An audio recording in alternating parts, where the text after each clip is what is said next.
Iya, keluarnya pupuknya kurang, yang mau buat bayar tidak ada, PBL-nya kurang turun. Hari ini rupanya agak seirama, PBL turun, pupuk bagus, lebih-lebih Iya, gitu. iya. Oh, Saya berharap pemerintah tidak ada yang namanya subsidi itu.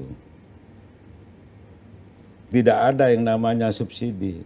Don't subsidi semua, tapi disubsidi pemerintah agar pembeliannya tidak terlalu mahal. iya. Bukan pupuknya yang bersubsidi, tapi harga ini yang berkualitas bagus, namun beli. itu yang disubsidi sehingga kualitas baguslah yang namanya pupuk ini, sehingga misal menghasilkan produksi yang bagus. Wah, ini.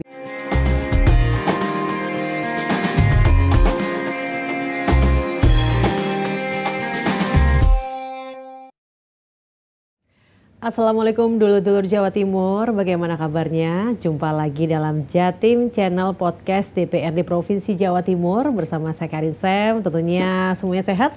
Dan senang sekali juga di kesempatan kali ini kita akan membahas topik yang pastinya sangat penting untuk Jawa Timur. Kita bahasnya santai begitu ya. Tentunya saya tidak sendiri, ada narasumber yang tentunya nanti juga akan bergabung yang akan menyapa kita semua. Yakni kita akan membahas soal program pupuk tepat sasaran. Tentunya program ini sangat baik bagi seluruh masyarakat, khususnya bagi para petani. Tapi kalau nggak tepat sasaran, alhasil tidak akan menjadi memberikan manfaat yang baik juga pastinya ya. Nah, untuk itu perlu kita ketahui seperti apa sih program pupuk tepat sasaran, khususnya yang ada di Jawa Timur, dan telah hadir di tempat ini yakni sosok yang luar biasa, anggota Komisi B DPRD Provinsi Jawa Timur, yang dimana Dapil 5 di wilayah Jember, Lumajang, dan beliau juga sosok pengusaha begitu ya, tapi mau terjun untuk melayani masyarakat. Kita sambut Bapak Haji Rofik SHMH. Assalamualaikum Pak Rofik. Waalaikumsalam. Apa kabar hari ini? Baik. Waduh, terima kasih sudah meluangkan waktunya untuk hadir di sini menyapa seluruh warga Jawa Timur begitu. Siap. Sehat Pak hari ini? Walafiat. Walafiat. Ngomong-ngomong nih, hari ini kan kita akan bahas soal program pupuk tepat sasaran begitu ya. Apakah sejauh ini menurut Bapak untuk program pupuk ini masih kurang sasarannya atau sudah tepat atau sangat tepat sekali begitu? Oke. Untuk hari ini mulai Presiden Prabowo itu sudah mulai membaik daripada tahun 2024 awal. Kenapa? Kalau kemarin taruhlah umpamanya dari 100% adanya hanya mampu 30%. Tapi hari ini malah kadangkala melebihi ekspektasi, melebihi dari harapan. Itu bagus untuk pemenuhan pupuk Jawa Timur. Lebih dari harapan berarti sangat bagus sekali begitu ya? Sangat bagus sekali. Artinya kebutuhan pupuk yang ada di Jawa Timur terpenuhi, pemerintah mulai hadir di sana. Pemerintah sudah hadir ya, sudah mulai menyentuh hadir. Begitu ya untuk para petani. Tapi menurut sepengetahuan Bapak sejauh ini kegelisahan para petani seperti apa sih pada era presiden sebelumnya? Pada era presiden sebelumnya itu memang mulai dari pupuk, keseimbangan pupuk berimbang tidak berimbang, mulai dari pengelolaan, PPL dan pengawasan itu semuanya tidak sesempurna zaman dulu, malah di Orde Baru. Tapi hari ini mulai pemerintah mulai hadir, dibuktikan dengan pupuk agak terpenuhi. Dan di Jawa Timur sudah sangat bagus sekali begitu ya menurut pantauan Bapak sudah ya? agak sempurna. Sudah agak sempurna, wow. Saya tidak ngomong sempurna, agak sempurna. Agak sempurna, jadi bisa dikatakan sudah lebih baik ya dibanding dari sebelumnya ya. Baik, dan kalau menurut Bapak sendiri kan sepengetahuan saya Bapak dulunya juga terjun dalam dunia pertanian, betul ya Bapak ya? Iya, tani tebu. Tani tebu, wow. Ini kalau boleh tahu kenapa Pak kok jatuh hati untuk terjun sebagai wakil rakyat begitu? Bukan kehendak saya pribadi, itu karena kehendak agar tebu ada yang mewakili. Tapi ternyata tebu sudah ada yang namanya APTR, Asosiasi Petani Tebu. Jadi kompak seluruh Indonesia untuk mengawal HPP, berapa biaya produksi sehingga membentuk namanya harga pokok produksi. Baru dikawal di Kementerian Perdagangan, Pertanian, sehingga menentukan harga itu sudah negara juga ikut andil menentukan berapa harga gula yang harus dibeli di pasaran.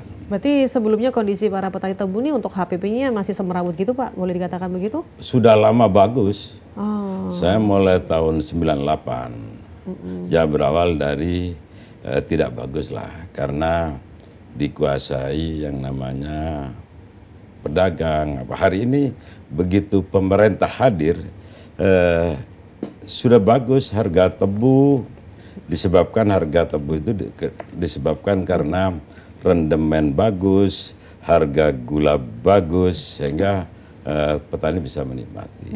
Ngomong-ngomong nih Bapak sudah terjun ke masyarakat sudah 3 kali nih ya Pak ya? Iya. Awalnya apakah langsung di Komisi B sampai sekarang selama 3 kali atau mungkin sempat berpindah-pindah? Tidak berubah-ubah.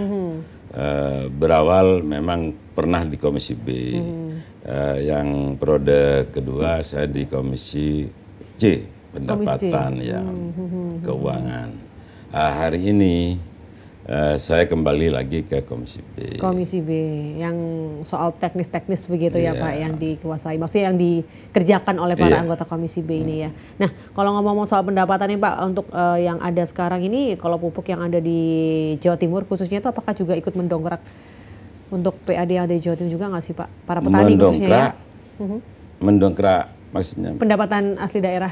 Oh, secara otomatis pendapatan asli daerah itu begitu petani ini makmur, begitu petani ini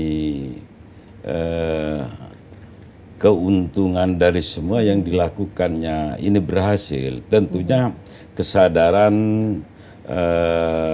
pembayaran pajak untuk itu ada kesadaran bayar pajak, tapi begitu petani ini merugi, tidak punya untung, ya secara otomatis walaupun sadar, hanya sadar bahwa tidak membantu PAD. Tapi begitu dia makmur, program dari pemerintah Jawa Timur berkelanjutan, sehingga menyentuh masyarakat banyak, insya Allah ada kesadaran dari pada rakyat Jawa Timur untuk membantu peningkatan PAD. PAD tersebut ya. Kalau kita tahu Pak, Jawa Timur ini kan prestasinya sangat luar biasa ya. Salah satunya adalah swasembada pangan. Yeah. Salah satunya di Ngawi ya Pak, kalau nggak salah. Betul ya, di Ngawi itu kan dia berhasil menjadi salah satu daerah yang dimana swasembada pangannya sangat baik dibanding untuk daerah lain yang ada di Jawa Timur begitu. Nah, dari Komisi B sendiri apakah ada dorongan begitu ya untuk menjaga supaya pupuk ini bisa terus stabil, karena kan pupuk kan berkaitan dengan petani. Kalau pupuknya harganya stabil, otomatis petani pun juga dapat dengan stabil juga, otomatis mereka juga makmur, PAD kita juga berimbas ke situ. Gimana nih Pak? Pertanyaannya tidak ada sebenarnya.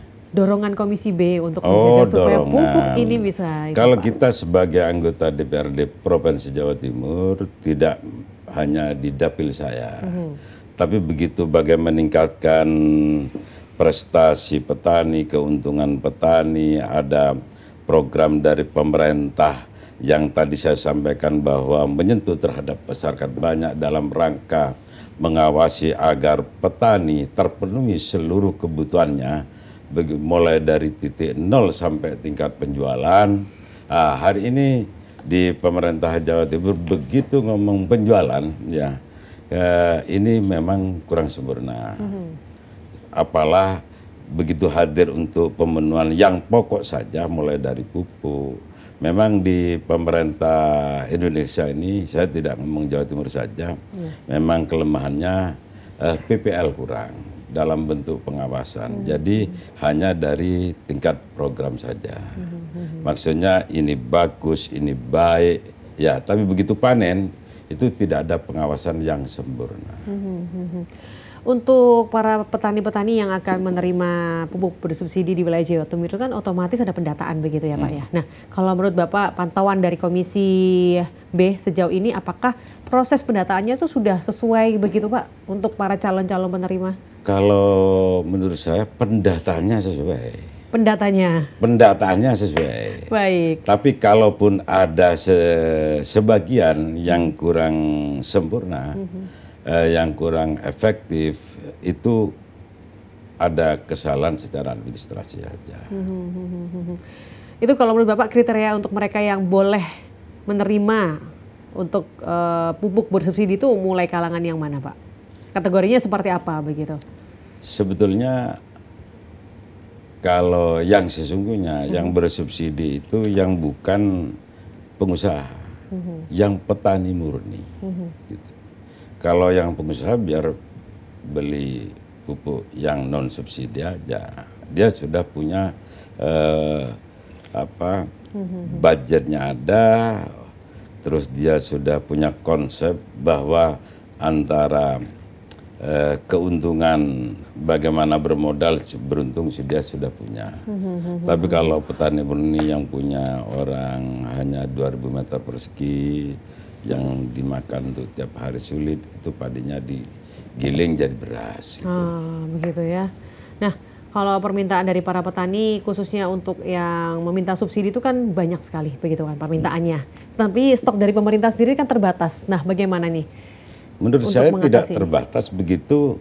Orang yang bukan petani murni, taruhlah pengusaha, itu tidak harus diberi.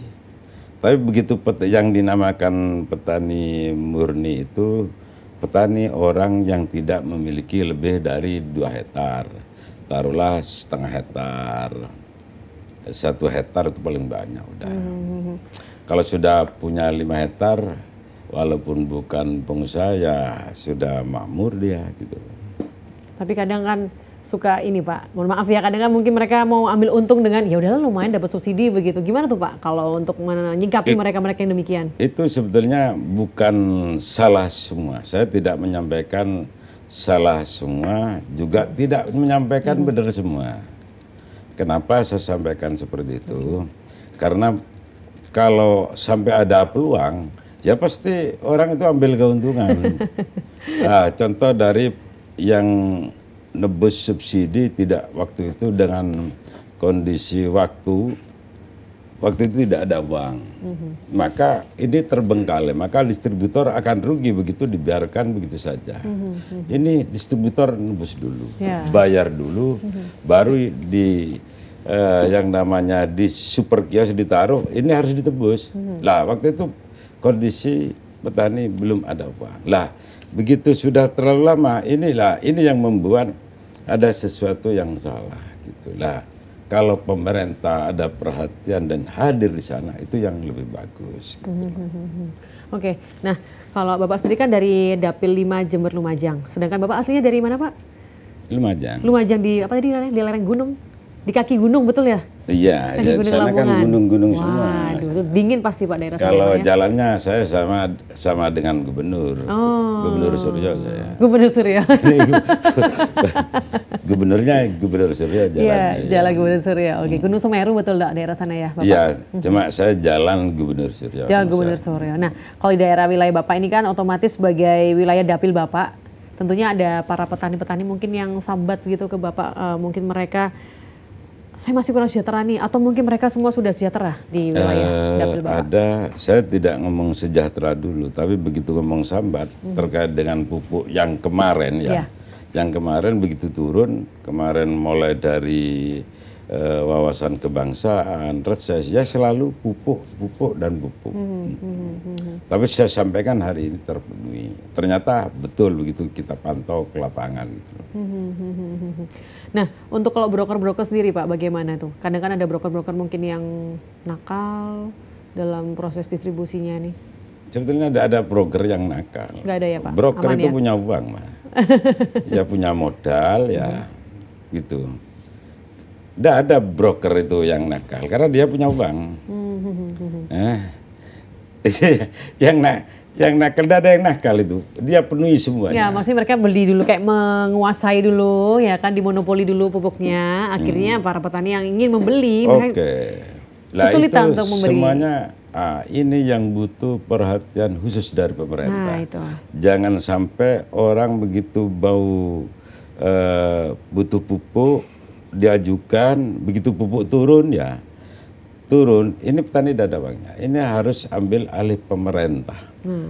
Kalau di zaman dulu Orde Baru di KOD ditaruh dulu sampai petani bisa dan dipinjami. Gitu. Hari ini memang di negara Indonesia ini kan tidak pernah maju-maju, kan berkembang terus, tidak pernah maju gitu. Sedang perjalanan menuju maju, Pak. Iya, tapi dengan Gubernur Hovifah ini sudah lebih baik dan membaik. Semoga di periode kedua ini Ibu Gubernur sangat perhatian sekali terhadap petani yang ada di Jawa Timur. Kenapa? Karena di Jawa Timur ini ada 75% petani. 75%, wow. Maka itu tadi yang disampaikan Mbaknya jenengan itu untuk mendongkrak PAD bisa. Karena potensi yang ada di Jawa Timur mulai dari pertanian, pertambangan semuanya 70% pertanian. Wow, keren sekali. Lah, hari ini hasil panennya bagus dan membaik, maka kesadaran membayar pajak ada. Karena negara ini termasuk pemerintah Jawa Timur itu hidup disebabkan karena pajak. Tapi sudah mulai turun bahwa FIFA ini mulai dari pertanian, bagaimana meningkatkan SDM ini sudah bagus. Oke. Kita minum sebentar, Bapak. Iya, kok tahu saya kalau iya, betul Pak. Kita minum dulu, Pak. Monggo, silakan. Oke. Aduh, seger Pak habis minum. Karena bahas pupuk ini apalagi kalau sampai para petani tidak mendapatkan pupuk bersubsidi dengan tepat, ini pasti akan sedih juga, begitu ya Pak ya. Karena pupuk ini harus tepat sasaran karena mereka sangat membutuhkan. Kalau pupuknya lancar, petaninya lancar, sejahtera, makin makmur. Jawa Timur khususnya dan juga Indonesia, betul ya Pak ya? Ya. Luar biasa. Nah Pak, ngomong-ngomong Bapak kan anggota Komisi B DPRD Provinsi Jawa Timur dari fraksi P3, betul? Ya, PSI. Dan PSI. Nah, untuk menentukan Bapak berada di Komisi B ini apakah pure dari fraksi P3 yang berkolaborasi dengan PSI atau mungkin Bapak saya Komisi B aja begitu, biar masyarakat juga tahu mungkin? Tidak, jadi apapun untuk kinerja yang lebih bagus dan lebih baik melihat basic dari teman-teman, basically teman-teman. Jadi kemampuan teman-teman. Ada kadangkala dari basicnya memang sarjana pendidikan. Ada kadangkala di Komisi A saja, oke. Kebetulan saya jadi ketua fraksinya. Oh, luar biasa. Nah, kalau dari P3 sendiri ini perhatian kepada para petani seperti apa ini Pak? Tidak ada kewajiban kalau P3, Partai Persatuan Petanak. Tapi begitu jadi anggota dewan, begitu ada di komisi yang di Komisi Pertanian artinya komisi. Jadi namanya AKD, alat kelengkapan dewan, yang tugasnya bagaimana juga memperhatikan pertanian dan petani yang ada di Jawa Timur.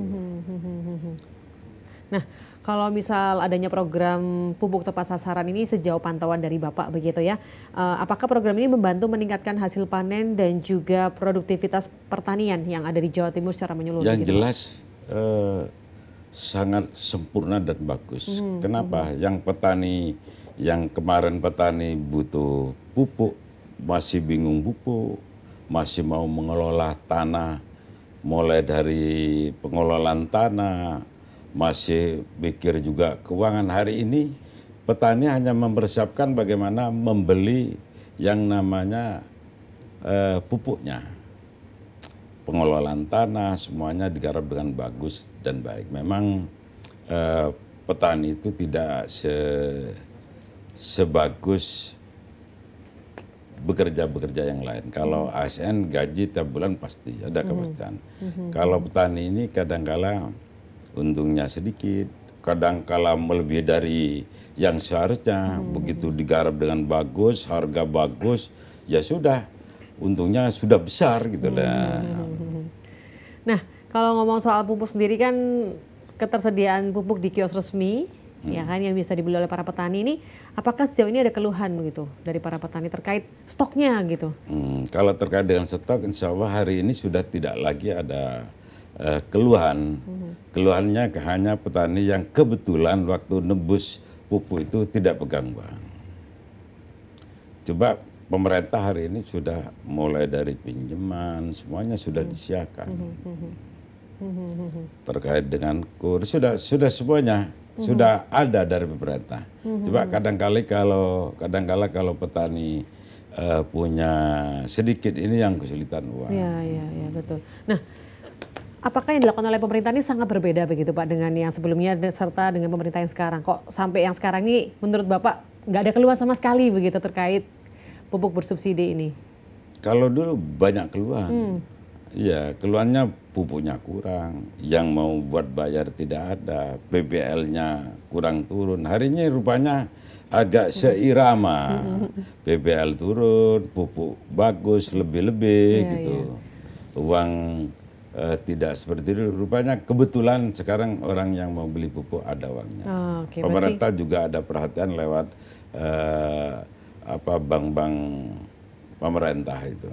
Berarti perhatian pemerintah yang pada periode sudah sebelumnya hadir ini, yang sekarang sudah lebih hadir begitu ya Pak, menurut Bapak ya. Iya. Oke, nah sebagai anggota Komisi B DPRD Provinsi Jawa Timur Pak, dan sudah 3 kali begitu ya, mewakili rakyat berkeliling begitu ya, mendengarkan aspirasi rakyat.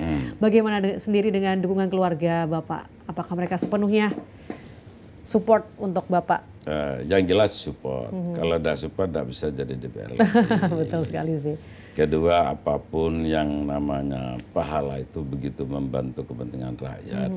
Yang kiai, ada yang tokoh masyarakat lewat Kiai Mauidho Hasanah. Kalau saya namanya wakil rakyat itu ya suruhannya rakyat. Disuruh apa? Lewat aspirasi ya kita perjuangkan. Yang namanya pahala kan tidak harus baca kitab saja, tapi dengan membantu kepentingan rakyat, insya Allah yang kuasa yang ngatur. Sebagai wakil rakyat tentunya dekat dengan rakyat Pak ya? Jelas, tiap hari ketemu ya. Nah pasti mereka banyak, ada yang berkeluh, ada yang berterima kasih, begitu kan, ada yang curhat-curhat. Iya gitu. Nah sejauh ini Pak, ada nggak sih yang paling berkesan ketika Bapak hadir bersama dengan rakyat, mendengarkan mereka begitu, pengalaman yang paling berkesan? Ya macam-macam, sampai tidak tahu apa yang kita perbuat, karena kita itu melalui resep, maksudnya kita memperjuangkan, kadangkala proposal kita luncurkan, tiba-tiba ada yang berhasil, tahu terima kasih Pak, padahal tidak tahu dan lupa itu. Yang mana? Apa ya. Padahal waktu itu kita lakukan sesuatu agar kita perjuangkan bagaimana dibantu kepentingan rakyat, macam-macam. Kadangkala tidak sesuai komisinya, itu karena saya basicnya itu di Nahdlatul Ulama, dulu pernah jadi ketua NU di kabupaten. Ya banyak pendidikan di bawah naungan Nahdlatul Ulama yang ingin dibangun, pondoknya, sekolah di bawah Matin, sekolah di bawah naungan Nahdlatul Ulama, Eman, Sanawiyah. Ya proposalnya kita bawa. Keberhasilan ya pemerintah Provinsi Jawa Timur, karena apapun pelaksana teknis adalah pemerintah. Kita hanya aspirasi masyarakat kita perjuangkan, hanya itu. Kadang-kadang tidak tahu, orang-orang tiba-tiba sudah dibangun, tiba-tiba sudah selesai, ketemu di jalan, terima kasih lah gitu.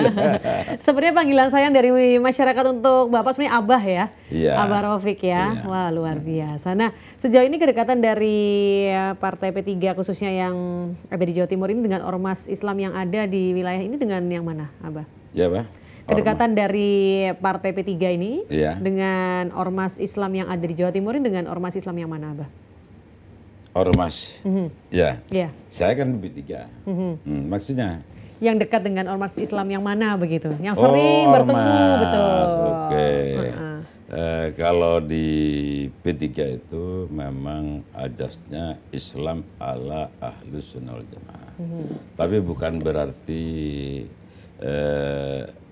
yang lain bukan Islam, juga di partai-partai politik terbuka itu di sini kan 90% itu Islam orangnya.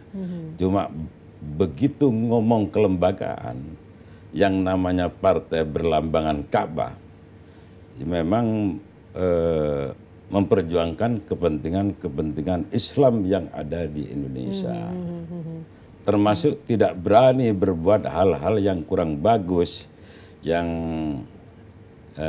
macam-macam. Semuanya sebetulnya tidak boleh berbuat tidak bagus, tapi apapun lebih menjaga, karena partai yang berajaskan Islam satu-satunya di Indonesia. Pak Rafiq atau Abah Rafiq, di daerah Bapak ini banyak keluhan warga, khususnya banyak jalan-jalan berlubang akibat tambang pasir. Nih bagaimana tanggapan Bapak nih? Ini keluar dari pertanyaan ini. Iya. Oke. Tapi kan masih berkaitan dengan dapilnya Bapak, iya, boleh oke. lah. Sebetulnya tidak sulit dari pemerintah Jawa Timur dalam hal ini, karena perizinan yang namanya tambang pasir itu dari Provinsi Jawa Timur. Satu.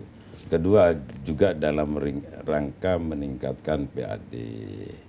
Ketiga, apapun yang dilakukan oleh rakyat maupun pengusaha pasir mudah aja. Yang penting tidak melanggar ketentuan-ketentuan yang bertentangan dengan aturan, mau ditimbang, ini lagi dari bagaimana pengawasan dari SKAB, namanya surat keluar asal barang, surat keterangan asal barang daripada pasir itu. Lah ini banyak yang bocor. Umpamanya tidak bocor, wah, kalaupun hanya jalan dari Lumajang ke Jawa Timur, itu sebelah kiri aja dibangun, mungkin bisa dicor, ya sudah berapa ton. Nah, balik soal Lumajang lagi nih Pak, hasil pertanian yang paling utama di Lumajang nih apa Pak? Sebetulnya tidak ada yang tidak sempurna kalau ditangani yang serius dan bagus. Kalau bagi saya ya tebu memang pengawasan tidak terlalu sulit. Kalau di padi bukan tidak beruntung. Di padi itu kalau kebetulan harganya mahal, kayak sekarang Prabowo tentukan 65. Ya sudah beruntung, begitu dapat 9 ton, tinggal ngalikan. 9 ton kali harga itu. Gitu loh. Bisa ada yang sampai 12 ton. Cuma rata-rata karena keterlambatan pupuk, keterlambatan pengelolaan tanah, hanya bisa 6 ton. Tapi kalau pupuknya berimbang, pengelolaannya tepat waktu dan tepat sasaran, coba menjanjikan hasilnya. Oke. Pak, kalau Bapak lihat dari program pupuk tepat sasaran ini, kendala utama yang bisa muncul menurut Bapak apa nih Pak? Sebetulnya administrasi saja. Administrasi ya. Administrasi. Terkait siapa yang bisa berhak menerima, Iya, begitu ya, dengan proses pendataan. Siapa yang memfasilitasi, siapa yang memang harus bekerja untuk rakyat. Iya, betul. Untuk rakyat Jawa Timur. Kalau pemerintah sudah ada kurang-kurang. Cuma apapun di lapangan ini pentingnya pengawasan. Pengawasan dari PPL itu penting karena tepat sasaran dan tidak. PPL ini kalau sedikit, di Jawa Timur ini kelemahannya hanya PPL. PPL kalau di luar negeri itu di Thailand hanya per 10 hektar orang satu. Kalau di Jawa Timur ini kadang-kala kecamatan orang satu dan itu. Nah ini yang menyebabkan begitu tidak tepat sasaran, administrasinya kurang tepat, bagaimana yang berhak menerima, siapa yang harus nebelah ini, begitu ini tidak sesuai, lah baru itu yang namanya tidak tepat sasaran itu akan muncul. Mungkin ada upaya supaya PPL-nya ditambah begitu mungkin Pak, diusulkan? Ya nanti kita usulkan sama pemerintah mulai dari kabupaten, kota. Kalau di Jawa Timur nyepot aja ibu ini. Oke. Nah, kadang karena stok pupuk itu kan tidak kosong misalnya begitu ya. Jadi misalnya petani mau ambil pupuk yang subsidi kosong, akhirnya mereka beli pupuk yang bukan subsidi. Nah, bagaimana nih soal kejadian-kejadian seperti ini nih Pak? Hal yang simpel, sepele ya katanya, supaya pupuknya dapat, tapi nggak ada nih yang subsidi, otomatis mereka harus mengeluarkan uang lagi untuk membelinya tidak subsidi dengan harga yang pasti berbeda kan? Oke. Menurut saya, jadi begitu ngomong pakai pupuk yang non subsidi, itu hasilnya lebih bagus. Nah ini apa tuh? artinya akan berimbang. Tinggal keberanian dari petani. Kalau saya selalu pakai pupuk non subsidi. Karena begitu non subsidi, ini hasilnya walaupun tidak naik 100%, kalau 50% naik. Bisa mau padi, mau tebu, cuma kalau tanaman keras agak rugi gitu, bukan pakai pupuk kandang, hanya beberapa kali untuk pakai pupuk itu. Apakah memang kualitas pupuk bersubsidi ini memang kurang bagus begitu Pak? Kok sampai akhirnya mereka beli pupuk subsidi hasilnya lebih moncer begitu? Ya jelas sudah, dari harga sudah ketemu. Begitu harganya lebih bagus, lebih mahal, memang kualitasnya lebih bagus. Saya berharap pemerintah tidak ada yang namanya subsidi itu. Tidak ada yang namanya subsidi. Don't subsidi semua, tapi disubsidi pemerintah agar pembeliannya tidak terlalu mahal. Iya.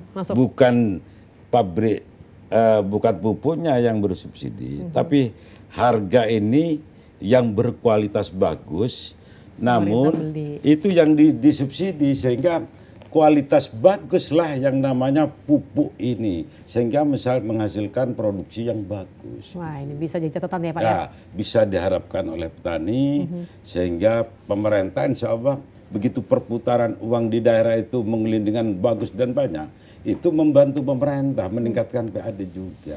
Ini bisa disuarakan ke pemerintah nih kayaknya ide Bapak nih. Insya Allah, karena ada pertanyaan itu. Saya dengar petani kalau dengar ini pasti mereka happy banget nih Pak ya. Iya. Karena mereka akan mendapatkan pupuk yang bagus, tapi dapat harga subsidi, begitu kan maksudnya. Wow, luar biasa. Nah, kalau ngomong Lumajang ini Pak, masih mangga ya Pak?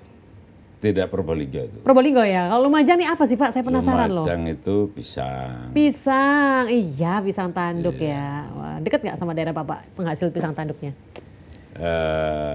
Sebetulnya bagus, namun